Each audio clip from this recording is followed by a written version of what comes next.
Hello everyone and welcome to episode 104, a podcast of 5 Rings, your source of enlightenment around video games, tabletop, anime, film, and tech. Each episode of Podcast of 5 Rings releases Sunday on iTunes and day by day on YouTube. To catch updates about the podcast or for other news, give us a follow on your social media platform of choice. Listen in the description below. I'm your host, GM and overseer of Podcast of 5 Rings, Obsidian. I'm joined tonight by the Dark Fortune Duelist Meta. Meow. And the Resident Wildcard, Meow. Meow. Meow. So, Been a while. yeah, Corona boys, right? Yeah. It's definitely Corona. Things are crazy, right? It's, Yep. Are we living in a different world? We might. What is time? Did I get isekai? That's how I feel, Mal, totally. Like, I took a nap before we recorded. I woke up like an hour ago, probably. And, like, I didn't even realize it was Thursday, to be honest, till I saw Meta's Discord message to ask if we were recording tonight. I was like, oh, well, I'm glad I woke up at like 5:30. I thought it was Wednesday. Yeah, So, yeah, time means I don't nothing have it to me. as bad because I still go into the office every other week. Yeah. But, like, when I was at home, when I was working from home last week, it was like 9 days went by and I was like, I haven't left my house. That was weird. This is my prison. We all got isekai to a different world, and we didn't even ask for it. Truly, we're all the light novel protagonists. No. And I'll tell you this, but my life hasn't really changed beyond actually being a little bit nicer because now I don't have to drive like an hour and a half every day to go to my work. I bet. So, Hour and a half? Yeah, well, he's a going super to commuter. forward and back, not like Oh, okay. shot. Not Yeah. one. Okay. Not one go. Still, 45 minutes drive is exactly. Yeah, I've done that a long time ago, and it's not. I don't like it. So I mean, I'm very happy. I don't have to wake up as early. I can like clock out, and then I'm just immediately home. This is great. Mm-hmm. I think we should have more COVID-19s, like way more often. This is amazing. COVID-20, the sequel. The sequel nobody asked for. Talking but about we made sequels nobody asked for. Whoa. Shall we jump right into the topic? Whoa! The transition was too good. It was too good. So no. we're doing one topic tonight. I'm out. It's the big news. It's all we've done. It's literally all I've done. I've There's obs the nothing game. else to do. Yeah, Other there's than a couple other video games have come out, but Soccer Wars in less than 1 week. I'm so excited. Yeah, boy. I'm so excited. Trials of Mana comes out tomorrow. Does it really? And Yeah, the remake. Apparently, it's And good. Xenoblade Remaster is about to come out too. I linked you like freaking, what was it? Trails of Cold Steel 4 was Yeah. announced as well. Yep, the So- English version's coming out Yeah. this summer or fall, I think. I can't remember. Now I get to play in English and understand some of it. I understood most of it when I played in Japanese, but anyways. Yeah, so what's the big game that's come out semi-recently? It's Final Fantasy 7 Remake. Or as I like to call it, Final Fantasy 7-2. I was way off. I was going to say Way of the Samurai 5, but I mean... Well, I guess Final talk about Fantasy Final Fantasy 7 RE: Make. Meta, I think I'm out of kinda- all of us, you're probably the biggest original Final Fantasy 7 fan. So why don't you yeah. Why don't you give your impressions? It like barely first. makes my top 5 PS1 games. I mean, that technically is not only one of the first Final Fantasies that really, took off for me, but it was like, essentially, it was the one that really defined Final Fantasy for me, so... And most 'Cause I people played- in the I West, yeah. Fun fact, I actually played the Final Fantasy Game Boy Color game first. That Final was my Fantasy actual Adventure? First, he was terrible. I don't remember. Let me see if I can actually find it. But it was really bad. I would not even constitute it as like a Final Fantasy game. It's more. I think I actually play more like the Mana games and stuff, if I remember. It was correctly. Final Fantasy Legend, and it was a trash game. It was apparently, I guess it did well. I don't know if it did or not, really, but I just remember it was a really bad game. It was not good. As a kid, it was really bad. But then, I played that, and then I think I dabbled in like a little bit. Like a buddy had 9 or something. I don't remember. It's been so many years, but Sure. got my hand on 7. I picked it up at Disc Replay, if anybody remembers that at all. Nope. And then Didn't have them down here. Yeah, you probably didn't have them where you were at. But it was a chain of stores all over the place. That I always went to Rhino Games. They did like they weren't really a gaming store. I should really put this in emphasis. They were really more of like a CD Best Buy vinyl store. No, they were a CD okay. vinyl store. But they had gaming stuff in there, Weird. so I happened to go in. They had a copy of it, so I picked it up. And then I played Final Fantasy VII, and it was great and amazing, and it was perfect, and it could do no wrong. So, as you can obviously imagine, Final Fantasy VII Remake, in my eyes, is terrible trash to a purist like me. Nomura ruined it for you. Yeah, Nomura! Damn it, Nomura! Just let the man design characers. Don't let him direct the games. Stop giving him the keys to the car. No. I mean, yeah, he can probably use he probably could he's great. He just needs, I think, a little more oversight than he currently has. He probably does. I know. So to give an actual answer to this, because I've been beating around the bush for about 5 minutes now. Final Fantasy VII Remake is amazingly good. Yeah, I am pleasantly unsurprised by this, though. I thought it was just okay. Well, I liked it a lot. See, Mao's cool. I liked it, but I wasn't like in love with it. I liked it enough to beat the game in like 3 days. So since you've got the lowest rating out of the group here, I'm going to say from just initial words, why don't you give us the reasons why you think it's only okay? When do we want to spoiler? I guess it's been out for a while. No, we cannot talk about this properly without spoiling. If you don't want to be spoiled, then stop listening. Yeah, you should probably go play it because it's probably going to end up somewhere on the internet. Anyway. Yeah, you've probably already been spoiled, honestly. But yeah, my big issue are twofold. I think Final Fantasy VII Remake has an identity crisis, and I think the pacing in it is pretty bad. That's like my two big complaints. Like, I thought it was going to be story, and it surprisingly wasn't really story that much. I am both surprised by. I'm not surprised by the first answer, like the first one we had, but the second one, I'm actually blown away by. Yeah, like the last half of the game to me felt like a slog to get through. Some of those dungeons went on for way too long. I have some problems with the pacing. But by identity crisis, you mean mechanically, don't you? Yes. We talked about this some last week. Yeah. Me and Mao were talking about this. I think, and I've talked to Meta about it a little bit. Yeah. I think the game is stuck. I don't think it was ever going for this. So I'm not saying the game is trying to be something it isn't. But it's a weird hybrid turn-based plus action game, and not really turn-based. It's more like what they wanted to do. They set out to do what they wanted to do. A lot of the game strategy is about switching between characters and utilizing ATB as soon as you get it. You have to be hyper efficient. So in the game, you could switch between different characters, and in old school, in normal Final Fantasy VII, your ATB fills. That's called the active time battle gauge. It's once your ATB is full in the old game, you take a turn. Now in this game, you can attack and use your special triangle abilities as normal. When you have ATB, you can cast spells, you can use abilities, you still build up the limit break gauge and all that good stuff.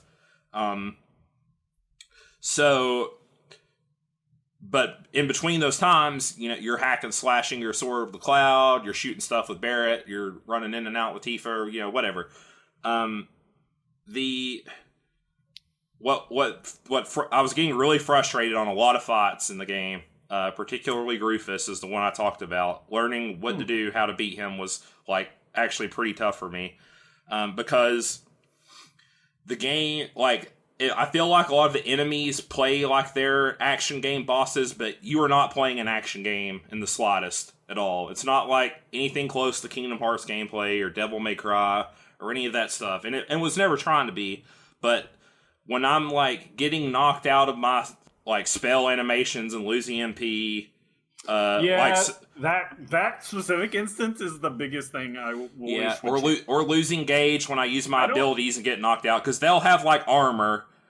All their attacks will have like armor and will just knock you out of stuff. It gets I don't mind the losing ATB so much. It's mostly the MP. Yeah, it was frustrating me so bad where I refused to play as Cloud through probably most of the game, probably about half the game. I did not play as Cloud. When I got the Counter-Strike ability, it felt a little bit more easier, because while you're getting hit, you could actually go into the ATB menu and select the Counter-Strike ability, and then you could counter, but you couldn't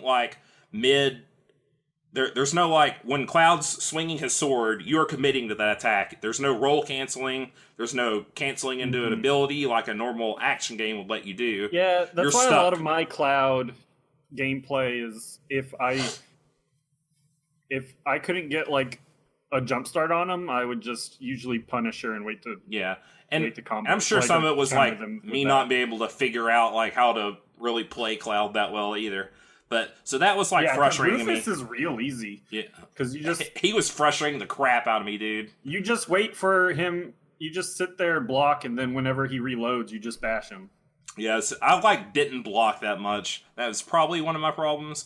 But I was trying to play more zoning and the distance game and stuff with him, and he was I think I fought him for 15 minutes because I was trying to circle around him, and he was just hitting me with his gun spray attack on the last bullet. Every time was catching me. It was frustrating me. So if you block, I didn't try to block him. So I just found out how to actually dodge it by just getting a proper distance of running. And then I was closing the gap with the stinger or whatever that's what I call it. But that's really what it is. It's stinger basically. Yeah, where you get in, where you dash in. Force rush. Yeah. That's what I feel was frustrating me with the combat. Now, it was still fun, and the systems I found to be much more engaging for me personally, because the game, meshes 3 Final Fantasy games together. You have the materia system from Final Fantasy VII. You have the getting abilities on weapons, like Final Fantasy IX. Where you learn your, triangle moves or whatever. Like Counter-Strike, the one where Cloud slams his sword, the 3 laser beams come out, that stuff. Yeah, those. So that's much like Final Fantasy IX, and each weapon has its own spear grid, like Final Fantasy X. So that was the stuff I found really engaging and liked. I have a problem with the weapon upgrade system. The way they presented it felt unnecessarily tedious or whatever. The waiting for all the stuff to load and it was hop between, not being able to just go down a list. R2, what I want, having to R2 to find the freaking thing I want to select. Because I think every other game they've done that does that, you can just in that menu switch to your other characters. So it would take a while if you were leveling up your stuff. I do think that between all the I think they padded at least an extra hour between needing to back out of things like the menu, making animations just take a little longer than they should. I think they could fix that with a patch. They grind. I think they did it on purpose. Really? To make the game longer. Yeah. And that's my other complaint is the pacing. I think that's why they made the dungeons so long. Was just to pad the game out. It took me. I did all the dungeons and all the side quests, and I think my game was 33 hours, somewhere around there, plus or minus an hour or two. For the most part, my least favorite thing was the dungeons. Because they expanded on the world so much, I just wanted to see more of that and interact with characters, because the characters are great. Yeah. And then I'm stuck in a dungeon. I'm well, this is kind of lame. And then sadly, I'm not going to go back and get all the stuff, because I heard that the chapter select, you can't. You're just you have to play through the whole chapter again. Yeah. It's not like a normal what they would typically do with post games, where the world's just open to you and you can just run around and do all the stuff. And I understand they can't do that to an extent because Sector 7 gets destroyed and all that stuff. But things change practically every chapter. Yeah, I don't want to say I'm not want to sound like I'm always like super negative on this because I actually liked the game and enjoyed it. And like while I was like in the combat, I was having fun when I wasn't like frustrated by some of the mechanics. Yeah, like when I started playing Barrett, that I started just switching between Barrett and Aerith. Like I would when Aerith had stuff up, if I needed to heal, I would fill her ATB gauge and then use Prey to like hit party heal, and I would just go back to Barrett because another thing that frustrates me is the AI. Like, I mean, and this is the intent of the game. You're supposed to switch between your characters, use their abilities. I wish there was a little bit more programmable, like, AI stuff in the game. Or they just actually use their stuff. Because sometimes it does feel slightly overwhelming. They just sort of go do off whatever. Like they don't do anything. Some bosses, if you're not playing them. Some bosses, they are literally just standing there, like I noticed. Like, I was running around and, like, the boss would just, like, have his back to them, and they would literally just stand there. Also, Aerith loves to run in close, even though she's a ranged character for AI. Yeah. I don't understand it. So yeah, those are like my two big complaints. Story-wise, like, I didn't hate it as much as I thought I would, but I mean, we can probably talk about that after Meta gives his impressions, because you play a lot more action game. You're like a big Devil May Cry fan. Huge. You're super into action games, so I'm curious to hear your take on the combat system. So I will start off by saying that I absolutely agree with you. They set out to create the system for the combat style that they wanted, and that is ultimately what you're going to get. It is the weird thing to tell somebody if you have not played this game yet is that, like, because I've had a couple talks with a few people now, and some of the weird things I've told them, I said, is like, you can't go into this game like it's an action game. It is an RPG that has... It's like playing Dungeons and Dragons, but instead of having like a pen and paper, you're given like an action figure in like 2 6-sided die, and you're kind of playing on a very interactive tabletop. You're just swinging your weapon in between your initiative. Turn comes up. Pretty much. It's really weird. But essentially it's like it's gonna have, it looks like an action game, but you have to understand, like, when you're playing this game, it's gonna play like an RPG. You are supposed to take damage. You're not supposed to be able to perfectly fight things. There's very few moments where that actually can be done in the game. It took me a while to figure that out because I kept trying to dodge certain things and they just couldn't be dodged. I didn't like the demo that the dodge roll had 0 iframes. That's when I found out. I'm like, oh, it's a positioning tool kind of thing. Yeah, you're supposed to block more, but I could not get like past that mental hump because I'm like, wow, it just looks like Kingdom Hearts, but it's in Final Fantasy VII, and I want to roll through stuff, but you can't do it. When I was looking over the game and really diving into some of the deeper points of the mechanics, because I've been playing on hard mode now, and I've got how you like opening those chests and getting items. That was actually the weirdest thing. I don't know why they kept that. Why did they? I think it's just because of the chapter reset. It just resets everything in there, so you can keep going in there and keep getting items of what you want. Except for on hard mode, you can't use them. Yeah, it's really weird. Although you can get the accessories and the materia, so those aren't a bad thing to get. It felt really weird that like the treasure chest and hard mode show up. But I mean, or like you can only set the bomb to 20 minutes. If I was a designer, I would just freaking go like, well, okay, if you just chapter set in hard difficulty, I'm not going to move them out. That's like programming time I don't need to do. Just let them have it, and they can have it for normal mode if they decide to put back on that. Mm-hmm. So, but getting into the deeper mechanics, I did like a lot of what they did with the fighting system because it's really fun. Yeah. But it is definitely an odd hybrid. I will say that the dodge roll doesn't just act as a repositioning tool. It can actually cancel the ending frames on a lot of actions and attack and help you move out of them faster. You're still repositioning. It won't give you iframes, but it will cancel out of those frames so that you're not standing there waiting to hit your opponent. Or if you need to just move because you're getting surrounded by, on some sides, the enemies haven't attacked you yet, whatever.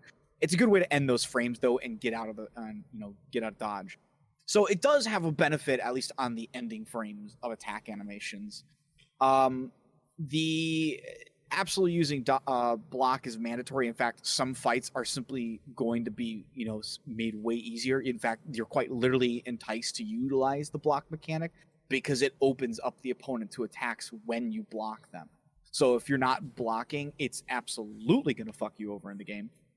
So you have to use like every piece of mechanic, but it's really weird because there are some like action game mechanics in there, or even fighting game mechanics in there, like when you're performing like an attack and then you are can't remember the fucking term for it, but when you're prepping to utilize a special attack of some sort, Buffering. you can thank you. When you're buffering a special attack so that you can utilize the animation to move right into the special attack instead of ending on that attack animation, you're kind of playing almost like that. You're buffering things, but it's like really seamless in that regard. Yeah. What the problem is for me there is when they have armor and they just like hit you out of your crap and you don't even like get your special. And if you start any animation on it, it consumes your ATB. Like that was like the main thing that was really frustrating to me trying to play as Cloud. There's definitely a few points in that I felt that when I was playing through the game at first. Once you kind of know what you're playing with, it's by easier. the end of the game, I'd end up basically just switching like every 10-20 seconds to a different character. Yeah. Like especially in boss fights, as soon as the boss like turns to one character, I switch back to another so I can attack them from behind. That's actually one of the other things I did want to talk about after the mechanics was the odd AI choices, both for allies and enemies. Because there's a little spots over there.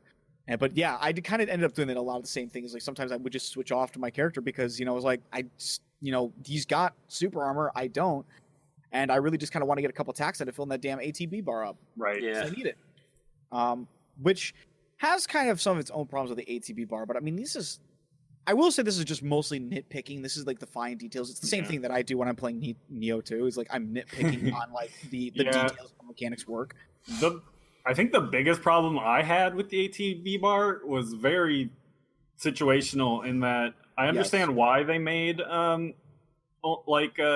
and Cloud not great against flying enemies. Otherwise, you wouldn't. It's less incentive to switch. But like, if my range character goes down and I need to revive them, and my other characters can't fill their ATB gauge, it gets a little annoying. The only way to get around that is to start running around in a circle. That's what I do. That's literally what you do, because running and guarding will still raise your ATB. I mean, they don't tell you about the running one, but they will tell you that guarding attacks helps like boost up your ATB as well.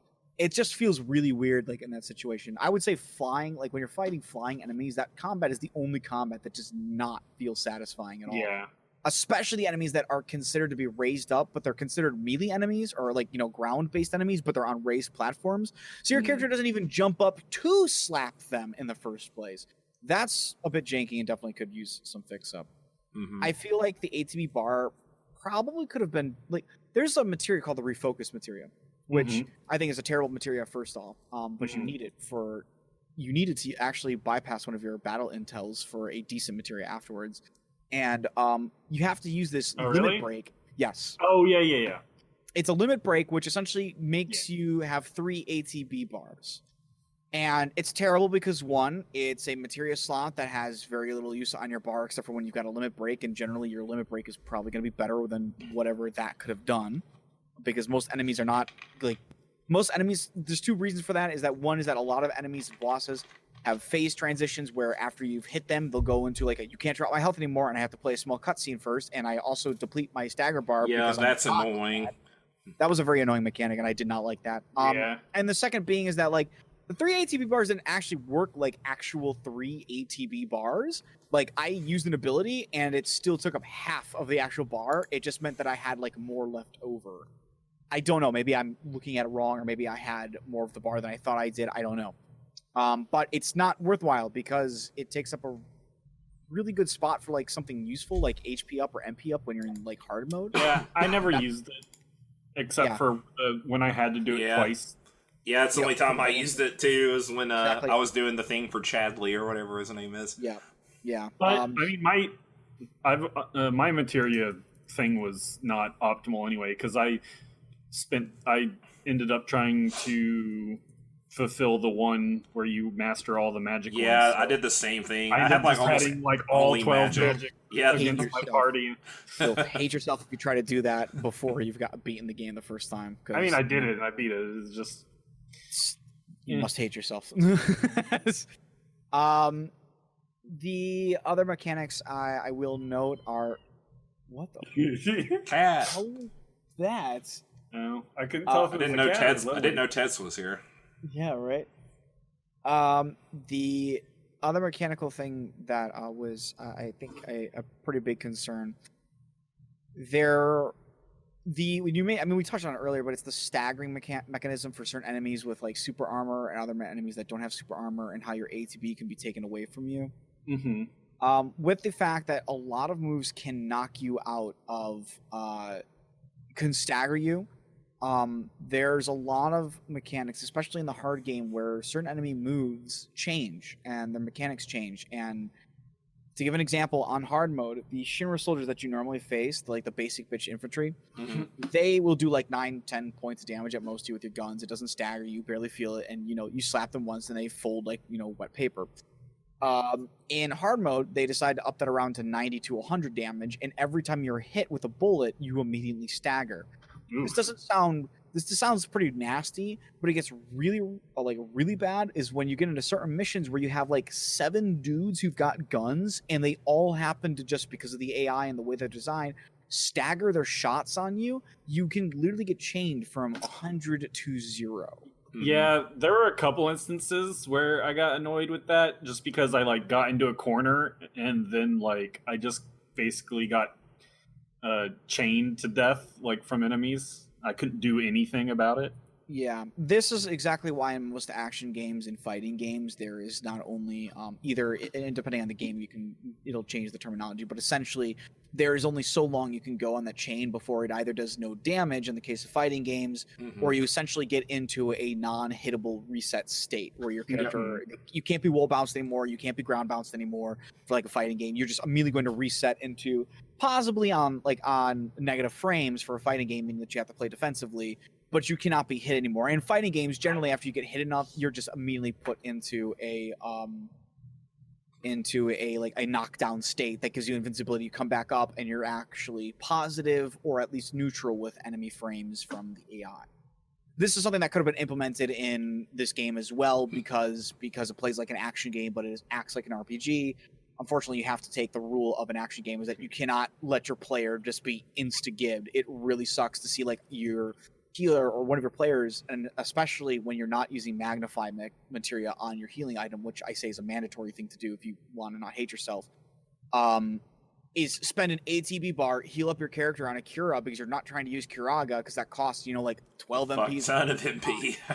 And you heal yourself up like 2,000 something health, and then suddenly the enemy comes over and like you could stagger, and then another enemy comes behind you, stagger, and you've dropped down like 4,000 health. Yeah. You just spent ATB that kept you alive, but now you have to get your ATB back up or spend another healing. I was spending a lot of my ATBs for everybody on just casting Cura and stuff constantly. Ultimately, I think that really just falls back to the kind of the third point as well. The AI. The second point is the AI is weird, and the damage could have been balanced better. There's a lot of fights I found where suddenly, like, there's a couple of fights in the game where it plays almost like Final Fantasy Tactics, where you get into the fight and you're like, oh no, I am completely not ready for this fight. Yeah. And it's almost like a soft lock for a game, just because you can't get past it with your setup, but it's not actually like frozen or anything. You just can't beat this fight the way you are. There's a couple fights that happen in the game, and then there are some weird mechanical things, like for instance the scorpion's tail. When you're behind him, he will sometimes perform a stabbing tail motion. Funny fact, if you're actually too close to the back end of his butt, instead of being knocked backwards and away from it, you'll be knocked into the scorpion, which obviously doesn't do any good because you have no invincibility frames or a very short set of them. So he'll stab once, you'll get sent into the boss, he'll stab again, and you actually had this happen to me. My Cloud went from full health to dead because he got literally 4-hit comboed by the stabbing motion. Because he was getting knocked away from it, he was getting knocked into the boss, who continued to stab where the boss was. So I ended up, soloing the fight as Barret for the last of that hard mode. Mm-hmm. There's those things like that. These are just quality of life, like combat mechanics that really need to be looked out. And then we can talk now about AI. Because you're right, the AI is stupid. Man, I would have just took Kingdom Hearts. A lot of people I saw were like, give me like FF12 level of programming. I'm like, that's too far. Yeah. I don't want that. Just like the Kingdom Hearts where they have like 4 like heal me when I'm low like setting, or fight defensively, or go all out, just like those kinds of settings. I wish they would have done a little bit more. Like, I don't need them to like solo anything on their own. like I understand why they're doing nothing is because they want you to switch. That's like the intention is to switch to different party members. It's like, come on, Aerith, I really need to pray right now, and you're just standing there. That's why they usually sit there and just block.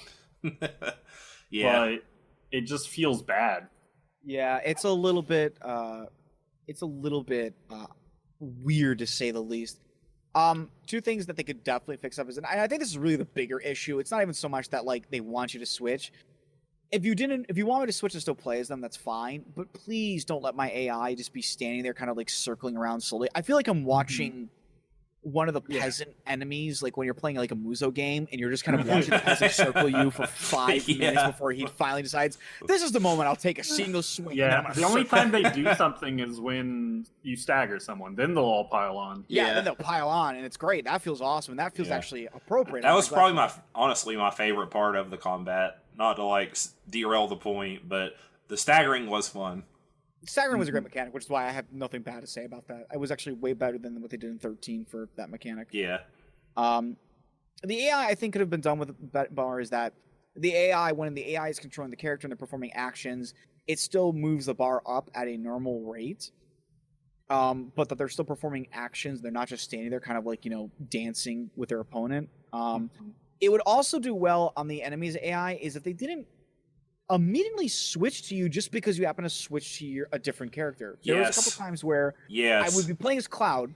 I'm doing great as Cloud, and then I'm like, well, I'm kind of on the advantage here. I've got ATB for Cloud, but I don't need to use it just yet. Let me switch over to Aerith. Yes, so I switch over to Aerith, and I forgot about that. Suddenly, every enemy that had been wailed on by Cloud early by just me kicking ass with Cloud would suddenly go. Yeah, they all right the second you use your ability, they know, they turn around, they shoot you and knock you out of it. It was pissing me off so many times. Weirdest thing to see the AI suddenly switch priority, and you haven't even done anything yet. There are literally moments, especially at the end of the game, where I would switch to a character to anticipate an action, and the boss, even though I had just hit him with the other dude, would immediately turn, so I just switch right back, and then I'd wail on him a bit because he'd be locked down. I think that was happening to me a lot in the Genova fight. Like, I would have to switch to Aerith constantly to pray, and I think, like, if I remember correctly, Genova has, like, a single target laser move or something. She does. I would start casting Prey after switching from, like, Barret or Cloud, and because I'd use Cloud a lot just to take out the tentacles, because he does have, like, good AoE, like, he's like the best AoE character. And then, like, I switch to Aerith, he immediately just goes, and I'm going to shoot Aerith with a laser now. I haven't been attacking her at all. Switch to them, though, to use their abilities. You can tell them to use their abilities and still say as the person who has aggro. The problem is I'd want to, like, switch to build that last, like, little chunk of ATV. And I'd do, like, 2 or 3 attacks and then go into my prey. And they would just auto. You should have switched back to someone who wasn't going to lose their ability. Probably, yeah. Switch to Barret. No one cares about his, like, overcharge right now. It doesn't matter. I mean, that's just really a big problem with the AI, is that it seems to really focus on whoever the player is playing as, and that's not I think fun. It would have probably been too exploitable, though, otherwise. See, I guess so, but the problem is that it's either exploitable or it's not fun. You got to take your pick. And I'd rather be it exploitable as opposed to be kind of pain in the ass. It's not like it happens tons. It's not like this happens all the time. I don't want to get that impression. But it is noticeable when it does because it's very jarring for when it does. That's really the problem. It's like, because I'll say like 9 times out of 10, that's never really been an issue. Like, it's not really an issue.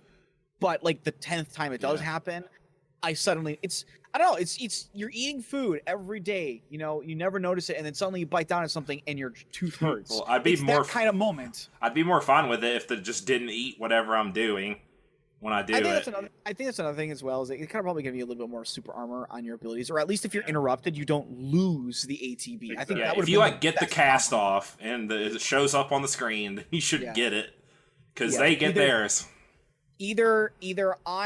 Either let me keep the ATB but be interrupted, or let me spend the ATB but be uninterruptible. One of the two, but just don't give me a state where like I lose the ATB, I'm interrupted. Not enough things have not enough of your things have super armor. Yeah, thank God. I think a lot of items give you at least some level of it, because there are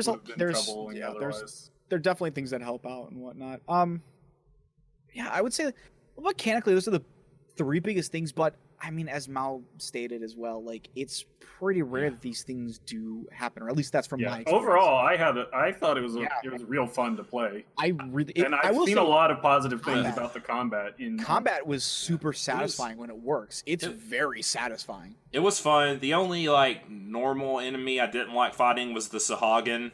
There's like one part where you fight like 6 of them, and they're just all like chain jumping you. They're all chain jumping you. They've got like super armor on the whole time, and it's really weird. But then you need to like sit there in Punisher mode. I loved fighting Mooks. Mooks was fun. I did not like fighting probably like half the bosses. Some of the I like the bosses. The boss that I actually had the hardest time with in the start was Reno, because Reno has really weird timings. So like for the first mechanic, you're supposed to just dodge roll his basic attack, but when his attack starts, it actually doesn't have hit frames on it right away. You actually have to pause for a bit, then dodge roll, and it'll activate. Maybe that's why I just had a dodge too soon. Time with he just him, hits because you. I'm just so bad at dodging. Yeah, no, I promise you, it wasn't you. You're just used to seeing the attack animation and then start the dodge roll for it. If you actually have to pause and wait a little bit because that's what I'm saying. Is I had an easy time with Reno. Oh, okay. Well then, I felt like I was dodging every attack. I had more of a problem with Rude, but that was just because I figured out that he was command grabbing me and like auto countering and stuff. Mm-hmm. Yeah, he's gonna do a lot of that. Yeah, Reno, but like once you get the dodge time down, he'll go into a pressure state and you can beat the shit up of him. He's actually a very easy fight, especially if you put on elemental materia on your armor mixed with lightning, because then he just doesn't do like anything. Makes sense. I never used that. Yeah, it's really... I used it on my weapon with Tifa. I think I had like lightning on her most of the time because you were fighting like robots constantly. Yeah, I gave Barrett the lightning one. When I was doing that fight on hard mode, I literally just set it up so that I made sure I had lightning and elemental, and like suddenly the fight just became nothing. The orbs don't do anything to you because they can't do anything to you. And that's what's cool, and that's what's always been like honestly my favorite part of the materia system is like it feels really rewarding when you get the right setup for a boss. Like you feel like you're rewarded for your tactical thinking going into the fight. The materia system is like still as sexy as it was back then. It's cool. So. That's like what I was more impressed. I thought they were going to cut a lot of materia, and I mean, not all of them are in. Because I mean, you're going to get more in the other games or whatever. That's not what I'm talking about. I'm like surprised the different numbers of materia there were. I would have liked more autos, honestly. Yeah, I think. It was like, here's the auto cure materia. This will program the AI for you, and they still weren't using it ever. Well, they still need ATB, I think. So they still haven't generated it. I took it off because they just weren't using it ever on me. It felt like at least like in a noticeable like panic situation. If you really want to set up a healer, you got to give them the one that gives them a bunch of ATB at the start of the combat. Oh, first strike. Yeah. First strike is really good just because it gives you HP at the start. In fact, at max rank, it gives you almost near full 2 bars. You're just like a little bit off. It's well, and then if you want, you can do that and the accessory to just start with maximum. Oh yeah, you can do that. Yeah. The other thing I will note, and this really only shows in hard mode because I've had the joy of I haven't played hard mode yet. So there are probably some things that become very apparent in hard mode. So in hard mode, there's 2 big things that happen. 1, in hard mode, you cannot use your items, which kind of sucks. Mm-hmm. 2, you do not regain any MP back via chairs. Only HP. Wow, I didn't know that. So the only way to gain MP back in between chapters is to break both boxes. Yeah. That makes sense why I saw a meme about needing more boxes to break. That's what I saw because I follow a lot of like speedrunners on Twitter and stuff, and that's like a lot of people seem to enjoy hard mode more because of that, because MP management is kind of like basically most of the difficulty of the game at that point. Here's the problem. Well, I'm sure some people enjoy that. From a gameplay standpoint, a design standpoint, here's my problem with it. First off, it requires that 1, you start immediately leveling up MP up materia. You should absolutely have at least 1 on every one of your characters because they're going to need the MP if they want to survive, because the fights are harder. Some of the boss mechanics do change. They do add in new ones, or they add in like extra adds to it depending on if you're playing like a sadist. There is the issue of the fact that, from a game design standpoint, you want to reward your players by allowing them to cast the bigger, better spells, which already has the issue of, if you get hit when you're casting it, and the bigger spells do take longer to cast. If you're hit out from it, you'll lose the ATB. But the second issue is that the bigger, better spells cost way fucking more to cast. Like 20-something MP sometimes to cast. Yeah. I found that as a problem on the offensive spells. It is very frustrating to sit there and want to cast a Fire Aga spell, and then to go like, but if I do that, I've taken away 1/5 of my MP pool. If I'm even in normal mode, it just feels like you should just use the base version, and know what, like, especially when like it'll increase their stagger. Like just use the base version to up their stagger amount. Yeah. And it's not like it's a proportional value either. I've played enough of it to show, like, when I'm casting like an enemy that's like weak to fire and it boosts like their stagger. Like, this is a boss battle, hit it with this. It's like there really is no reason to cast Fire Aga. Even though it does more damage, it doesn't proportionally raise up their stagger bar. And then obviously the same goes for Fire, so there's no reason to really use it. And because there are some chapters that are really rough on your MP pool. Chapter 9, when you're doing like the Coliseum and Don Corneo, is a very long chapter. And then there is chapter 4 when you're with Jesse. There is that gauntlets of fights, and you're only playing as Cloud. That is a very hard chapter to make sure that you are staying MP efficient on. You cannot cast your harder spells. You need to just run around and waste your time and be conservative with your MP. And it kind of sucks because I played through the whole game. At the end of the game, it even states I've tripled my AP gain and I've doubled my EXP. And yet at the same fucking time, I still can't cast my dope-ass spells on a harder mode, because if I do, I'll fuck myself when I get into a harder fight. And then I'll be stuck there like, I can't beat this fight. I've just soft locked. I got to restart the whole chapter. It feels bad, but it's such a minor thing for a lot of people. Like, I mean, a giant percentage of people are probably never going to play on hard mode. And that's kind of the other thing, is that I really wouldn't, unless you really like what is the best part of the game, the characters and whatnot, and their conversations and the storyline revolving around them and their interactions, unless you really want to watch that again, but also kind of hate yourself and want to play on a harder difficulty, there's really no reason to replay hard mode. Unless you're going for the achievement, then there's no reason. The only reason I'm even playing through hard mode is because I found that I'm just enjoying watching the story again. Which I think that's a perfect moment to transition into. Yeah, I mean, you guys have had a chance to talk about this. You've had a chance to like talk about pacing. So, we haven't really talked about story because I hadn't finished it by last week.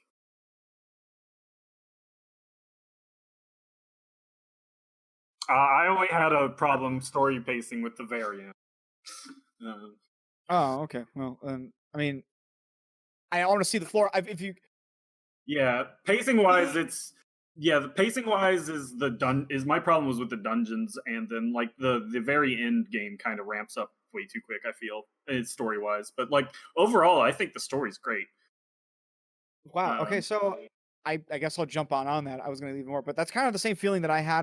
The dungeons didn't really add anything to the game, and I mean really.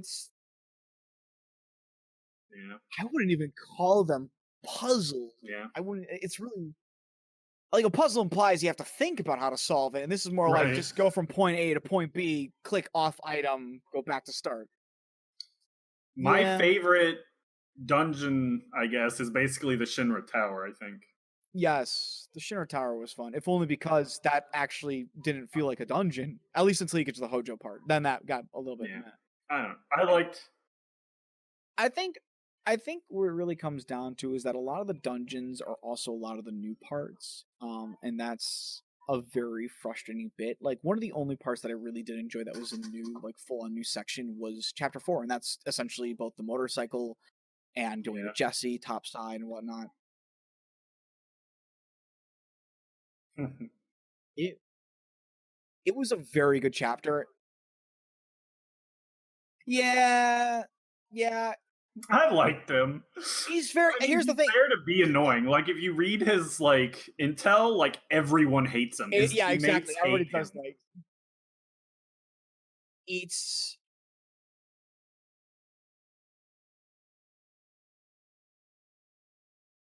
it's very anime. Yeah. That's what it is. And I'm gonna set a precedent. I want to set a precedent right now, real fast. Hold a second. Hold a second. I'm gonna set something right here, right now, so that we can like if anybody's for the people who do listen, I'm gonna set a precedent really fast. If you like kooky anime stuff, then or a lot of the whimsical things and like the craziness of things, then you're going to like a lot of the new stuff because you're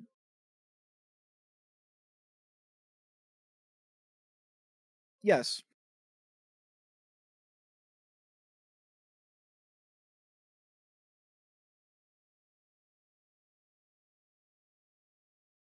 No, God, that would have been real wrong. I think Advent Children gets more of a bad rap than it deserves. Probably, but I think it's also had expectations to be met that were not met. Probably, but like it's not a happy time, so. Yeah, right.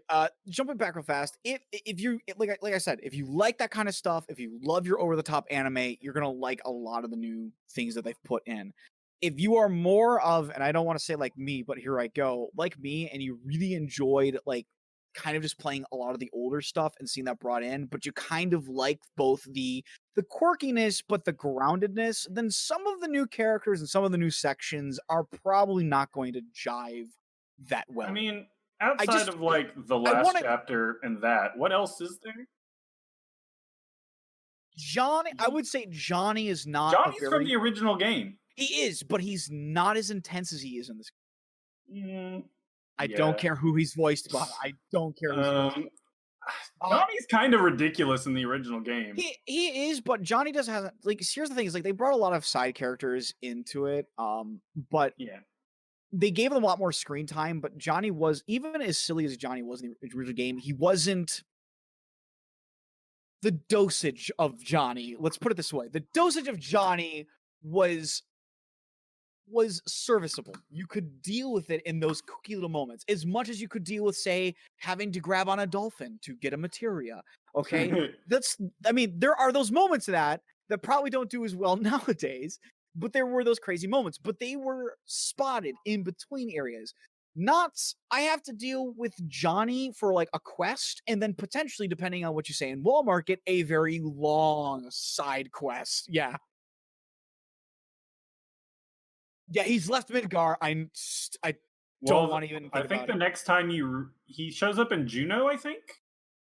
Yeah, he does show up. He's on Costa del Sol, which Tifa will stop by just to say, just to talk to him for a moment. Though you can completely miss that because depending if you don't even talk to the right characters, you won't even do that. And then if I'm remembering my Final Fantasy storyline correctly, it's been years. And then I think he does show up like in Juneau, but they're all very momentary moments. In fact, having played Final Fantasy VII, he also shows up in Golden Saucer, I believe. Maybe. I don't know. I can say right now, I didn't even know Johnny really existed as a reoccurring character in the original game. That's like how like spotted between the gameplay he was. At least it's from my memory of this. Now I played it like I was way younger, so I may have not even noticed because I'm just younger. But it was very spotted in between. There's a large amount of goofiness dosage, and he very much falls into a very strong anime personality. It's a character I would expect to see in an anime. It just is. It's not, and this is the comparison. You have characters like Cloud and Barrett and Tifa and Aerith who are very amazingly developed. Like Aerith is not only an joy to be around when she's cracking jokes, but she has serious and wonderful moments. She's a very real person. You can believe she exists in the world. Johnny, I would argue, I don't know if I would really see this person as kind of fully existing like this because he only has one mode and he never seems to go off that one mode. I've definitely seen people like Johnny in real life. I can't say I've ever had the displeasure of meeting somebody like that. So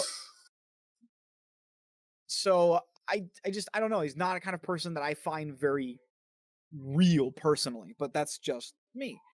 Another character I would say kind of feels weird and out of place to continue to answer Mal's question. Kyrie, I think is it Kyrie? Kyrie, I think is her name. Nero's girlfriend and / wife, I guess. It was really weird that they put her in this game because I thought it was a crazy crossover, but I mean, who might have judged? Her and Leslie were interesting picks, I guess. Like Leslie, they're from novels. They're from novel. They're from a post novel. The guy who worked for Don Cornelius. Yeah. Yeah. Don Cornelius. Yeah. Yeah. Yeah, they both end up together in or at least I don't know if they're together, but they both are in the one of the after or some Turk novel. Okay. The Kyrie actually. Here's the funny part. In the beginning of the game, a lot of people keep thinking she's Yuffie, but she's an existing character. No. She actually appears when you get onto the train after the first bombing run. She's actually on that train. She's also outside the bar in chapter 3. Yes, she is outside the bar. She has like little cameo moments, which are really cute to find her in. But and then she has one quest, so it's she has one quest. She's again another character I kind of say is like a little bit anime-ish, anime-ish. She just has a very odd personality that the characters seem to just. She says and does things that, like, if you were a real person interacting with her, you'd be like, "What the fuck is wrong with you?" That kind of just like that kind of. Which is great when you find out that, like, her grandmother is, she's the slums. She's a lot younger. She's supposed to be like a kid, basically. Yeah. So I think it probably comes off more forgivable than Johnny, at least. It probably does, but the problem is that she still looks like she's around Johnny's age, which has made it very hard to swallow. If she was supposed to be more like a kid, like in between, it would have been a little easier, I guess, to bite into, but she just didn't sit well with me, and ultimately she didn't really have a lasting impact. No, she was barely in the game. But that said, thanks to her, I'm going to give her one pro is that thanks to her, we got the most magnificent line from the Angel of the Slums, where he's like, "What is you should wipe your butt before you start sticking your nose into other people's shit." I was like, "Holy, Grandma's savage!" Yeah. She's also voiced by Futaba from Persona 5. I don't know who those are. You can't tell those things. Wait. Is she? I don't know voice actors. Is she Anne? No, she's Anne. Oh, right? She's Anne? Okay. I can't remember. Yeah, she's Anne. Sorry, Jesse's Futaba. Jesse's voice actress did a wonderful job. Yeah, she's Futaba. Red X is does not sound like him, but it's Really? I actually thought it was pretty appropriate. No, sorry, it's Ryu. No, I'm talking about like a different. He voices Ryuji in Persona 5, and it does not sound like Ryuji at all. Oh wow. Yeah, he's got good range. He's got very good range then. Yeah, I think the voice acting was awesome. No, well, actually, I will give one person who's got voice acting, but I know it's because of his character. Let's talk about the next person, Chadley. I hate this fucking kid. Oh yeah, he didn't need to exist. I don't. He shouldn't even exist. Nobody talks like that. He's not even real. I swear to God, he's the one. He's a walking trope. Like he's that. I'm a scientist who doesn't understand humans. I was like the one character. I was like every time when I was streaming it. Every time I saw this kid, it is funny if you talk to him as a Cloud in a dress. It is very funny. He's just like, are these feelings or whatever? Like, oh my God. When I was doing the stream, I didn't know that he actually popped up in every town with you. It makes sense. I just didn't think about it. But when he showed up in the next town, I was like, oh no. I was very upset. Every time he showed up, I was just very unhappy. I didn't want to talk to him. He also pissed off a lot of like diehard purists because of what? Making summons and everything. Like the kind of people that get angry over all stuff. Oh, little words. I didn't actually mind that all too much. I know why they were doing it. I know why they did it. So I was like, well, if they're gonna put it in summons, they're gonna try to do it. I understand why they did it, and it was an easy way to get them in there. It's fine. It didn't bother me, but I mean, just like that. I would kind of hope that we really don't see him in the expansion. He'll be. I bet we will. Not the expansion. No. Yeah, I could definitely do without him, but give me a different character. Oh, Sam. Chocobo Sam was. I don't know who he is, but the guy doing his best Sam Elliott impression. I loved him. Actually, a lot of the characters from Marketplace were great. I loved Madam M. Madam M was awesome too. She was amazing. And Andre. No. I was going for doing the corset dress, going for the corset dress. So I like followed the thing saying pay the 100 gil. I honestly both paying the 100 and paying the 3,000 give great outcomes towards it. If you pay for you, Mao, if you pay the 3,000, she essentially does the equivalent of effectively a fading to black scene for him, but with his hand. It's very funny. But if you pay 100, it's great because does he? Is that the only time? Do all of them do it, or is that the only time where he's like completely exhausted? No, he's exhausted on all of them, from what I understand. But if hilarious that she's like the thing that is apparently able to take him out the most. Yes, it's like because he is like dead after that massage. He's just done. It's if you've done the 100, did you do the one? You didn't do it actually, because you haven't played through it multiple times. If you do the 100, she comes in and she's like, "So since you chose this, I'm going to be trying something experimental. It could be incredibly relaxing and pain relieving, or it could be the opposite and cause like, wait, hold on." She like pushes him back down. And then he just starts screaming. Yeah, he pushes him back down. He's like, "No, you've chosen this choice. Man up and take it." And he's like, "No." He just tortures her. How do you feel about the dance scene? Yeah, I thought it was hilarious, and I enjoyed it. I don't. Yeah, Aerith. Honestly, Aerith was the joy in watching that, but I was really upset because I wanted to watch the dancing scene. Yeah, that's the biggest problem is you can't watch it with the mini game. God damn it! Though I did pretty well with it. It was also really annoying a few times because sometimes when the camera angles changed, it was really hard to see. Like it was hard. Yeah, it wasn't always easy to like transition because like if the button was like on the side, you say kind of flow around, and then suddenly the scene would change, and like all of a sudden it's on the right side of the screen, and I've got a wide screen, so I'm like weaving my head all the way to the right to try to see this damn thing. Yeah. I hope there are more though. Gold Saucer better be lit. Gold Saucer better be a gold mine, or I'm gonna be upset. Well, I mean,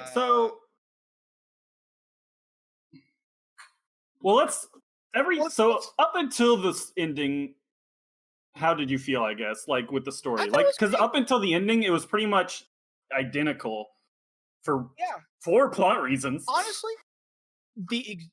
Honestly, for the most part, I thought it was great. I mean, barring some of the dungeons, I like the Ghost Train Yard, but that's only because things were happening with that one. That was the only dungeon that I really enjoyed. I enjoyed that one. Plus, I'm a sucker for spooky, scary. It was the like walking between sector dungeons that I hated the most. I think. Yeah, honestly, I really hated the fact that like one of the scenes was like Aerith was like, "Hey, we could go through Wall Market, or we could take this like side dungeon." It's quicker. Bullshit. Bullshit! I've made that run now. Wall Market. And he's like, "We don't have to go through Wall Market." I'm like, "You don't even have to enter Wall Market to go through this. You can like just cut off to the side and you're fine." But I'm glad I'm not the only one on this map. Though you do get to meet the Beck's bandits, who I thought were hilarious. I hated those guys so much. I just love like the incompetent villains who like that. It's funny. Yeah, I didn't. Like, I don't want them all to be that, but it was just a nice. Yeah, that was also great. That was.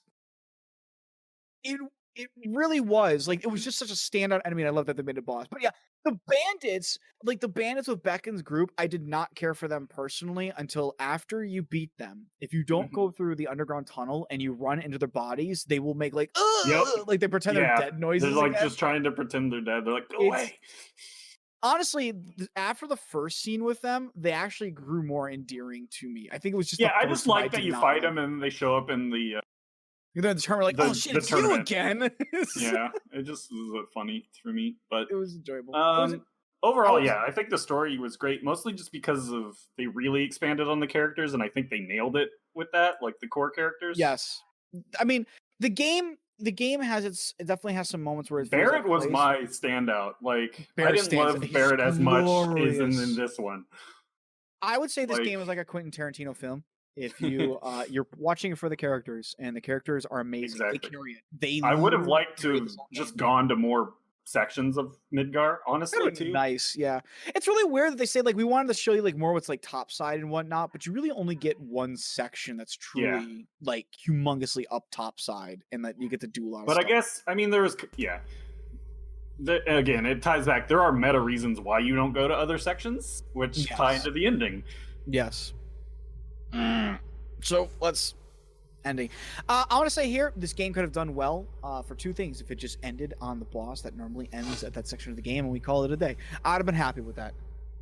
It would have not been as spectacular, but I would have been happy with it. It also could have been better to just move the Genova fight to after Motorball instead of everything that happened there. I think so too. It's a little bit weird that it shows up before Motorball.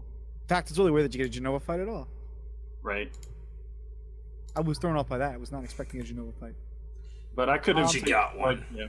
Moving it to after Motorball instead of having the weird fate thing. Because I actually do... I don't necessarily hate the concept of what the ghosts represent, but I hate how they were just Dementors.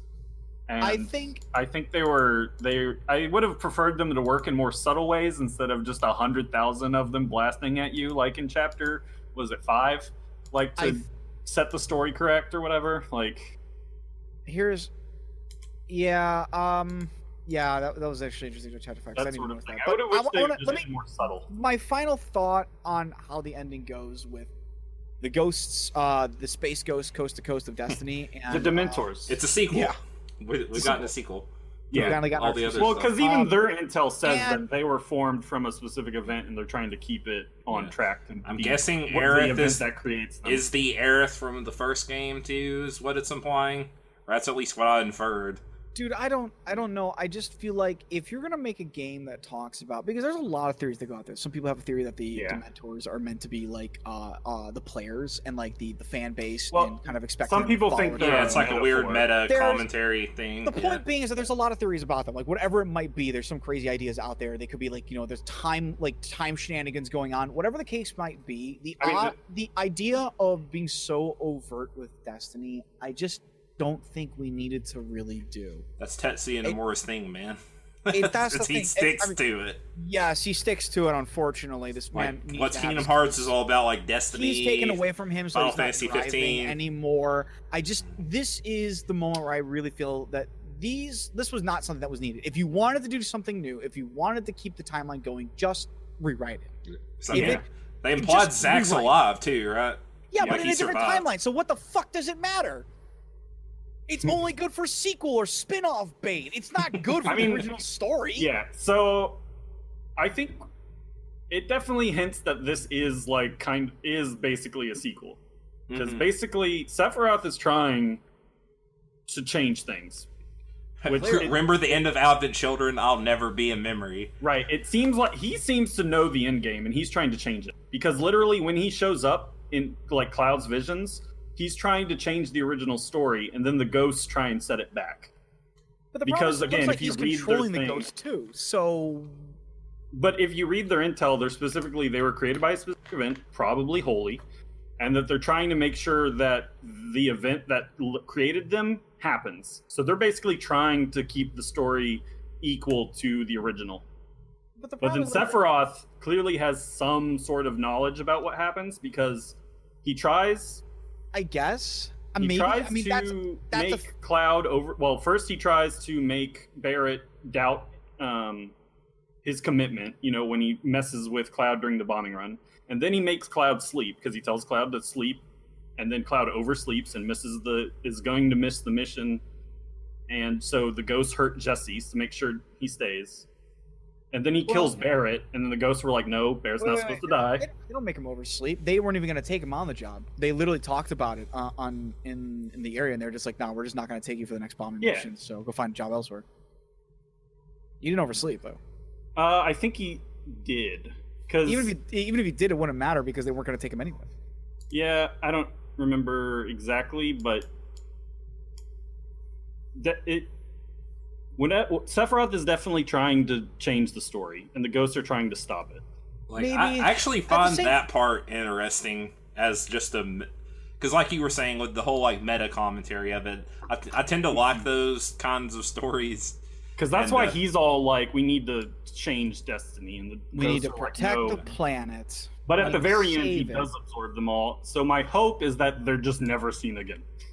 That's really my hope. I'm hoping this just gave I'm hoping the end happened and then they're free and then even the end is talks about this or this unknown journey will continue or whatever it says. I can't remember. I want to posit something towards you guys, and I just hot take here on this real fast, but considering all the hints that we get, moments of Cloud seeing things that don't line up, that he shouldn't be able to see in the storyline and whatnot, and the way that Aerith sometimes acts almost like she can kind of see events playing out differently. If the space ghosts hadn't been there, and they had kind of just found out, we found out in the sequel, that essentially they were kind of playing with the same idea. Let's just say the same idea they do is they do some timeline shenanigans, or they do a dimension shenanigans real fast. It would have been a way bigger hit, because you've been playing so much of the game, and very subtly these things have been thrown at you, and you don't really have any picture to go of, instead of just my biggest problem ghosts. is that the ghosts were too overt. But I'm hoping that they're gone forever now. Yeah, because we did beat them. Well, the game loses a lot of subtlety in its storytelling. That's my biggest complaint. I think is because they're stretching it out to 40 minutes or 40 hours or whatever. This game to make it something more interesting. You've already got so much there. There's the dealings with Cloud from the game, the backstory, the crazy god shit that's going on with Sephiroth. I mean, just do you really need space ghosts or any of that kind of stuff anymore? I'm really hoping they just aren't there. I wouldn't have absolutely agree with that. I would have been super bold and not even put Sephiroth in this game, but that's I understand why they couldn't do that, because everybody just knows Cloud and Sephiroth. They'd be like, "Where's Sephiroth? Isn't he FF7?" I also, and I've said this many times, I just fundamentally disagree with Tetsuo and Nomura's take on their relationship, but I do too, but I don't like the Batman versus Joker, we're fated to continually fight each other bullshit. If it is Sephiroth that has already, gone all the way through Advent Children, I'm really hoping it's not. I think it is. I don't What are you talking? What are you saying, Mal? I'm sorry. It seems very likely that this Sephiroth, if he's not literally from, post Advent Children, he has that knowledge. Yeah, I think he's supposed to be, because I think he even says that line that "I'll never be a memory" or something very close to that. I don't remember if he says that. I don't think he says that, but he does have the stupid black wing angel. The whole final fight, it kind of really boils down into two sections: the Kingdom Heart fight, which is prior to it, and then there's the Advent Children fight, which is right after it. Yeah, it's like them from Kingdom Hearts. It's like those characters almost. It's how they really act weird with each other. Honestly, those two final fights were really weird, because it was really odd to fight essentially the big bad guy that you fight in the first Kingdom Hearts game, in the tutorial. And then it was really weird to suddenly be watching the ending of Advent Children again. I kind of I was thrown for a loop on that one. Lily, I think actually said it best. Is this fight is 5 forms too long, which I kind of have to agree with. Is it's cool that we got to fight Sephiroth, and maybe they put it in there. I mean, it was fun. I think maybe they put it in. I there don't think it was they necessary. Really wanted to see. Maybe they wanted to just make sure that you got a Sephiroth fight if this did bomb for some reason. But I would agree with that. Is that it's not necessary. We don't need to fight Sephiroth. No. He's a god. Why are we fighting Sephiroth? Well, we beat him. We've won. The problem don't have to is ever play a sequel. FF7, one of the best things I think it does is the way it handles Sephiroth, honestly, because for all of Midgar in the original game, people occasionally mention him. You don't really know who he is. And when you get to Shinra Tower, you just are following blood trails and stuff where he's murdered everybody, and you don't see him. You're like, who the hell is this guy? He killed I thought these guys were the bad guys. He killed them, and then you go and you see the Midgar Somer impaled on that thing, and you realize this is what I'm up against. This is the thing Cloud's chasing. This is his power level. Is cool. It's handled really well, and I understand they can't do it in this game, but they could have at least did he shows up after the first mission of the game. Yeah, I think they should have held off a little longer. He shouldn't have shown up maybe until the halfway point at least. Or Here's the thing. I would almost say is that I'm going to be on the opposite fence of you guys. I actually enjoyed that he showed up the first as early as he did, but the reason because of what he said and how he was talking to Cloud, what he was saying was super interesting to me. So while he may have shown up probably a bit too early, taking away a bit of his mystique and mystery, what he was saying was mysterious. It was very jarring to like say, "It's like, but you're dead." He's like, "I know, and I remember that moment very well." But that is then, and this is now. I always thought Sephiroth. I don't like anything Sephiroth said in this game, but I always thought I'm just Sephiroth not a fan of their was relationship kind in of these. Obsessed with Cloud. I think I don't. He really shouldn't be so obsessed with Cloud. He The last wasn't thing the first Sephiroth one. sees is Cloud throwing him into the life stream. As That's you know, true. at the end of his first, like the death of his body. I don't know how you want to describe it, but like, It really is the death of his body. His conscience. is and strong he enough to knew survive Cloud this well enough to talk to him about, hey, you excited to be heading back to Nibelheim, hometown? That is true. But wait, people are like, he had no idea who. Yeah, but Cloud was, but he didn't like treat him Also- like you're like I got like such a boner for you, basically. I don't know. man, He crush. basically came up with this entire plot around like Cloud and making him think he was nothing, even though he knew who Cloud was. So like he's lying to Cloud this entire time I think in the if first game. I think I think Sephiroth is- is a terrible character. So- honestly, he has no characterization in the original Oh, game. you're talking a lot about what comes later and is mostly convoluted and why we don't need more convolution in this game. That's the fucking problem. It is layers and layers of a lot of mindfuckery bullshit that's going on. I like the mystery of Cloud- that first one too, though, because you never knew like if it I was just- Genova no, or if it was Sephiroth. Yeah, that's fine, but I just think like he's kind of a crappy Kefka, honestly. He just wants to become a god and has like no. See, he's that's like- the pro- He's that's the Kefka, thing, but though. He's he not kind of lost. lame. he wants to become a god, but the problem is that it comes back to like to the Genova cells, the exact thing of where he comes from, because Genova. Yeah, I understand is- that. I just don't think he has any real personality. I don't think he's supposed to. That's the thing. Like Sephiroth isn't supposed to be a personable character. And he He's just not comes off supposed as to. kind of boring, honestly. Like, yeah, he's cool. Like, he's I obviously feel pretty powerful, much the same. but Yeah. I honestly doesn't feel like have if you're trying to look anything. for a very interesting character, you're looking for the wrong.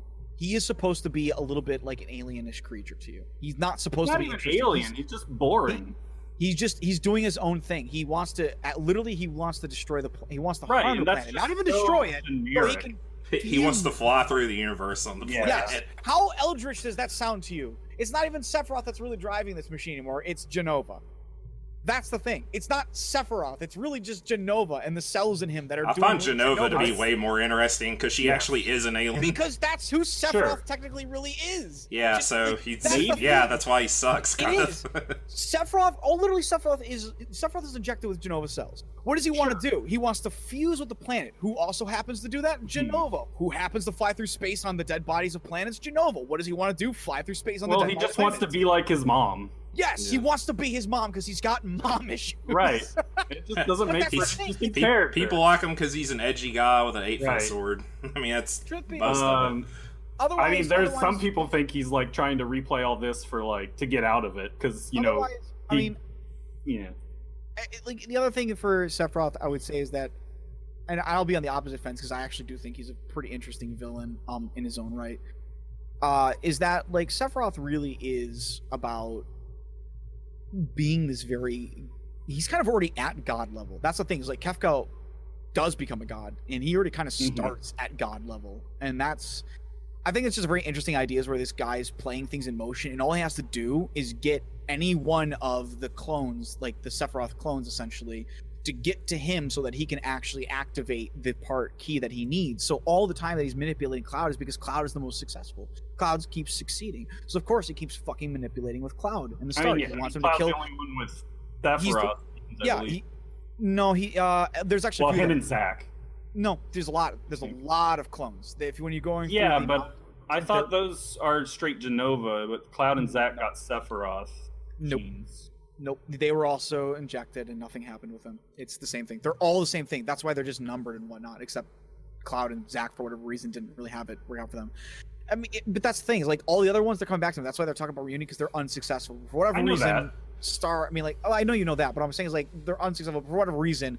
like Cloud and Zack keep their minds ish. They survive longer enough, or I guess they don't go through as much experimentation from Hojo. They don't explain it, and they really don't fucking need to. It's like magic. I think Hojo is a cooler villain than Sephiroth personally too. Yeah. I don't know about Hojo's that. really good. I'm just not a super big fan of This him. game, Hojo's great. In the last game, Hojo's a little bit all over the place. I don't know. Yeah, you don't really deal with him as much in the other game. But like the last game, Hojo's not. But in Advent Children, he turns into not Advent Children. Dirge of Cerberus, he turns into a data ghost and possesses a Sephiroth clone or something. I never played that. They hinted at Deep Ground. Did you catch the Deep Ground hint? Yes, I did. He's like, remember they had like a secret laboratory built under Sector 7. I don't understand, Obs. There's only. I was yelling Deep Ground at my TV. I don't understand. What are you talking about? There's only one Final Fantasy VII based game, bro, and then like one prequel. A lot of people like. Oh yeah, I was gonna say a lot of people do like Crisis Core. One prequel, one I like game. Crisis Core. Fun. Dariji of Cerberus? I don't know what you're talking about. Yeah, we also got the Angel reference in the Zack scene. God. But all right, so really quick, I guess to capstone this, what do you guys want to see in the sequel? They have the most. So I think they're gonna go two routes.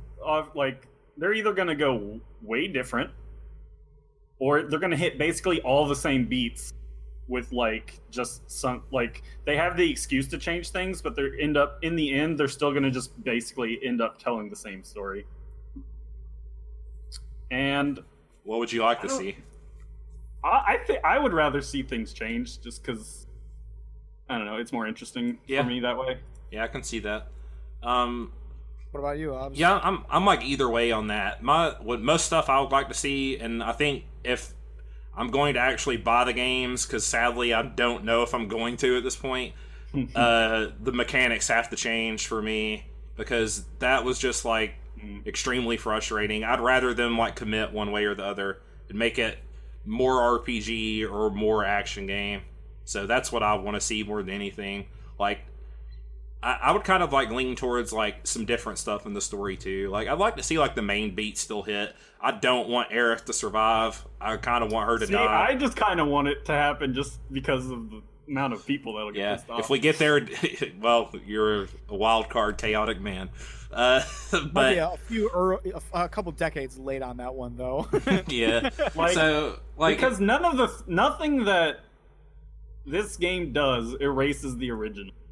No, I've seen so many people saying Final Fantasy VII is ruined forever, and I'm like, no, it's not. It's still just there. You can go play it. Just ignore it. Just selectively delete this canon. Honestly, the weird thing about that is that this game pretty much hits every Final Fantasy VII beat almost perfectly, if not perfectly at times. It's if you're a purist, only if you're an extreme purist of some sort, would this game not be good? Otherwise, if you just want to see the game, a lot of people end up an ending can just ruin it for some people. I learned from Mass Effect that one bad ending does not ruin everything else. The ending doesn't ruin the journey. Right. So I would buy, at this point, I'll buy the sequel. If mechanically nothing changes, I would still buy it. The story, I don't know. I might have to wait and see how much if the ghosts show back up, I'm gonna be really over it, and I would only play it. I would probably only play it after it went on sale. I think that's where I'm at. I'd probably honestly get it later on down the road, but if nothing changes mechanically, I'm not gonna buy it on launch, because I had fun for most of it, but some of it was just frustrating, and some of it became a slog to get through. The characters are so good. I just want more of that. I'd more just watch a Let's Play of it or something, probably, is what I would end up doing. So I guess since I'm the last one, I'll just throw in mine, is that I will probably pick up the sequel, just because this version of the game was actually very fun for me. Like I said, I'm more of on the purist end of things here, but I really like if they just hit the same beats, but that also means that obviously defeats the purpose of the space ghosts, and honestly I'm fine with that. I really wouldn't care. I know it would be a big glaring flaw, but truth be told, I'm playing this game, and a lot of people have probably picked up this game just from the fact alone that it was a great game then. And if you've picked it up now, it's a pretty damn good game now. Despite all the nitpicking flaws that we've like talked about, they really are minor in the grand scheme of things. To me, they're not, but to each their own. Well, that's because you're wrong, but some people have to be. Hey, yeah, I'd give it like if I had to rate it, I'd give it like a 7 out of 10. Ooh, you made some Oh enemies wow, today. wow. I'd probably go 8 or somewhere between 8 and 9, maybe. I The would characters say, do a lot. Well, for like me, I have no so- desire to replay any of it. So I would say if they did a sequel and they just if they do the sequel, when they do the sequel, if it's like pretty much just more of the story beats, I'll still play it because that's what I loved about Final Fantasy VII. So why would I not love it? think this? about how There's- much better Kingdom Hearts 2 was than Kingdom Hearts 1. Let me. Like, if They can do it. They can do it. Oh yeah, they can absolutely do it. But Kingdom If Hearts they 2 is went not full- a good fighting game So system. I either. guess that's what It's I way should better say than 1, though. is sure. that if the last chapter ends up being all of the next game, like the route, I won't want to play it. But most of that game, if the next game ends up being the 90% Yes. great, 1% or 10% bad, I will happily play it. Yeah, that's pretty Yeah, much it. and like I'll play through a bad game. Like if it's a new story that I end up engaging with, like I'll forget a lot of mechanics and like. Yeah. So playing the I just basically the didn't have same problems with story mechanics over like you do. again, yeah, basically the same story again, like doesn't do it for me necessarily. Like it has at that point, it has to have some like it has to not frustrate me mechanically. Yeah. So the game will have to change on that front for me to play the new ones. And I'm sure the mechanics are going to get better. I mean, Yeah, it it'll got be better from. interesting. I mean, like let's if you really want to compare, play Final Fantasy 15 again, bro. Yeah. Oh, I have. It got way better. Like the way it plays. yeah, I'm curious if they'll like, do I would- any like DLC Yeah. like to bridge the That's- gap or not. They do. You just But I gotta go think they- buy like Butterfingers or get some gamer fuel, bro. I think they've already said that they've started on the next game though, so I don't know if there will be any DLC. Yeah. Oh god, they're gonna make it Final Fantasy 16, aren't I'm gonna give this game a 3 out of 3 on my scale. It is a game that deserves to be considered very good. It has its flaws, but damn it, it's not a 2 out of 3. It's not an okay game, and it's definitely not a 1 out of 3 for a bad game. It's a good game, and that's the rating that matters. My system will be used one day. It will take over. they? Yeah. What were you gonna say, Mal? I don't. I'll just keep rambling on. Yeah, We should end so- this. We could keep talking about this. So yeah. It's a good game. Thank God we got 15 because it at least like Oh yeah. imagine if we did yeah. get 15 and then if this would have been 15 system, people would have been pissed. Technically yeah. 15 and then Royal Edition 15. Yeah. The Like Royal Edition added on like a lot of stuff that man, 15 all 15 needed I think was like it's not like great, but I think it would have like made it at least more enjoyable as if they'd had the character switching right in the Yeah, first maybe. build of the game. But I anyway, think The that's original neither kit here. fighting is so boring, especially compared to this. Yeah, Like, yeah, really it's like pulled just turn your everything brain down. off. Yeah. It's like I yeah. I'll say, I mean, like, it's the original 15 could have been a much better game is if they had really great characters from the start and not had to, like, kind of, learn to, fit into them. Well, I love the 15 characters. So. I know Yeah. you do, but again, we've talked about this. Some people have to be wrong, so Yeah. All right. I think it also like helped them like the character like banter is something like they got to go. Character banter. Okay, if we figured it out in this game, let's go further in this one. So you could see like some of the don't influence. you have an NFL thing? Yeah. I do. Sorry to tell I you got to wrap 5 up. more minutes to talk about Final Fantasy 15. Damn it. Well, I'm gonna mute you. So also, I don't hear it. Aerith's voice actor has been playing through the Oh, game. Oh yeah, yes. she's been streaming it. I think. She's Yeah. been streaming it, and it's actually very enjoyable to see her reactions. Yeah. to the game. I'm surprised they got like really, like Sephiroth, Cloud, and Aerith have like 0 credit. Like they have 0 voice acting credits other than this, and it's surprising how awesome they are. They're Yeah, everyone did a good amazing. job. Yeah, these characters, like I'm gonna say this right now. There was not a voice that did not feel right for the characters. That I will say Yeah. this. I will give absolute credit. That's the one good thing I say about Sephiroth. I like this Sephiroth a lot more than the old one. Whoever did The voice only- direction and all the voice actors who did this did. They also did an amazing amazing. localization. I Yes, think. absolutely. Yeah. That is truly the greatest bit about this game is the people who gave Yeah. it. The only, as far as voices go, for the most part, the only thing I've seen issue is with Zack, and I think that's because he had his own full game before. None of these had a fully voiced game, so everyone's a lot more attached to Zack's voice. They might have been. Yeah. So I will admit that I kind of do miss the menacing tone that the original Sephiroth had, but I mean his news. I like the Lance Bass Sephiroth more than I like the other Sephiroth. Yeah, Lance Bass for Sephiroth. Yeah. I thought that blew my mind when it was. I like that they Lance put. Bass. I like that they had Descend Heartless Angel too Oh, as a God. Kingdom Hearts reference because Oh, he they didn't have that in the original game. He had his Kingdom What? Hearts moveset, Descend Heartless Angel. No, he had Heartless Angel. Did he have Heartless Angel in the original? Yeah. Reset you to 1 HP. Everything that's every other game is in his original one. Okay. I also saw people complaining. He said the about, line like, though. He said Descend Heartless Angel like he does in Kingdom Hearts. I don't I've think he. seen. I'll confirm that when I played on hard mode again. I've seen a lot of people complain like they're gonna be really upset if they like all of a sudden we get a bunch of like people or Sephiroths in black cloaks. I'm like, I got bad news for you. That's from 7. Yeah, that's from the original game. Nomura That came happens. up with that idea for 7. That was a originally. long time ago. when Because he was did still all the held character down. designs of 7, 8, Oh, yeah. 9, 10. Yeah, but back then, yeah. Nomura was actually bound by the chains that kept him locked to the earth, so he wasn't able to Sakaguchi. release. before the spirits within, when they had to fire him because he almost bankrupted the company. Tabata was fucking there, like ready to hold him in, but no. Tabata was there.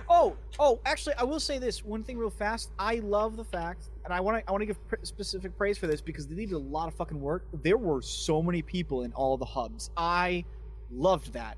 You could walk past people, and there were insane amount of voice working and dialogue being Oh yeah, done. that stuff was cool. The whole game was voice acted. Yeah, it was insane, like how filled and how lived in areas actually felt like when you were Yeah, going through. I'm it. hoping Wutai gets like Yes. Yeah, super they're playing them. They're playing them up a lot. I would. Yeah. It would I'm be a hoping we disappointment at this point if I'm looking Some forward of to Gold Saucer and Wutai being like huge places. Oh, Battle I cannot- Pagoda. I cannot wait for it, especially considering that Gold Saucer actually does take up not only takes up a big chunk of your time when you first get there, Yeah. but you go back to it later on Mhm. for another big chunk of your time. I mean, Yeah, it's just- I think like one of the reasons they might still hit a lot of the same story beats, but made that free from like they made the thing so that they can make changes might have been just an excuse to Yes. cut out certain areas that they don't want to fill out as much. probably. Yeah. So or they might change. I don't know. Or they might just Aerith lives and Tifa dies. We'll see.